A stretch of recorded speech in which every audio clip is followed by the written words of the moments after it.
Hey everyone! We need to have a serious talk about what's coming in 3.6. There's a lot of confusion floating around right now, and I think some people are making decisions based on half the picture.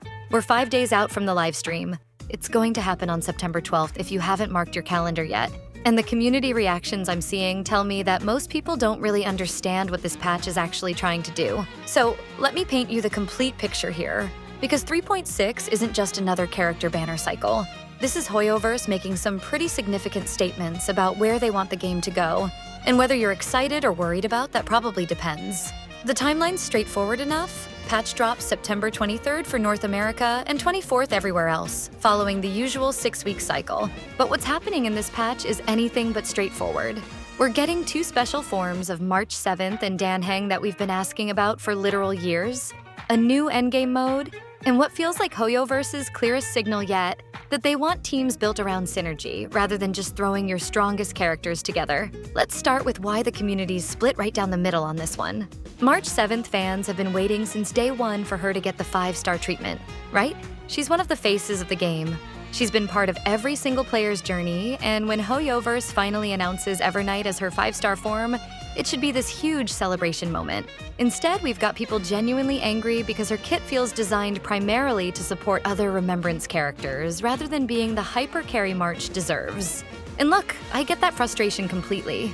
Because when you've been waiting years for something, you want it to be exactly what you imagined. But here's where a lot of people are missing. The beta changes across multiple versions show HoYoverse wrestling with the same problem. They keep tweaking her numbers, adjusting her mechanics, trying to find this balance between making her work as a support for Remembrance teams while not completely abandoning players who want to use her as a main damage dealer. Her skill used to drain max HP, now it's current HP and can't kill her. Her Memo Sprite's crit damage buff went from a flat 60% to scaling off her own crit damage, which sounds like a nerf until you realize that with proper investment, she actually hits higher numbers than before.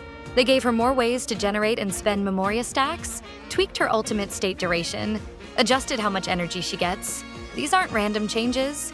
They're trying to make her flexible enough to work in different contexts while still having a clear optimal use case. And that optimal use case is pretty obviously Remembrance teams, which brings us to the bigger picture of what 3.6 is really about. See, Dan Heng Permenser Terai isn't just another character either. There are multiple reliable leakers saying he's the promised free 5-star. And his kit tells a really specific story about team building. He's preservation, but his whole identity revolves around this bondmate system where you designate one ally for special benefits. And his summon does follow-up attacks using both his stats and theirs. His recent beta buffs pushed his attack way up at the cost of some defense, which tells you exactly what role HoYoverse wants him to play. He's not just keeping your team alive, he's contributing to your damage while doing it.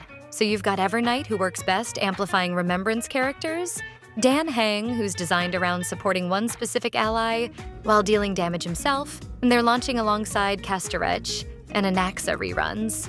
That's not coincidental. Evernight and Castorech form the core of a Remembrance team. Dan Heng provides sustainable protection with offensive utility, and Anaxa fits into longer fight compositions that don't need to end everything in one rotation. Then we get to Anomaly Arbitration, the new endgame mode. The unlock requirements alone immediately lock out a huge portion of the player base. You need 36 stars in MOC Stage 12, full completion of Pure Fiction, and full completion of Apocalyptic Shadow. And that's before you even get to the mode itself, which requires 3 completely separate teams with 0 character overlap and a final boss stage. This isn't content designed for everyone. This is HoYoverse saying, we know some of you want more challenge, so here's something that will actually test your roster investment. But even if you can't get all the rewards, it's still nice to get some new content.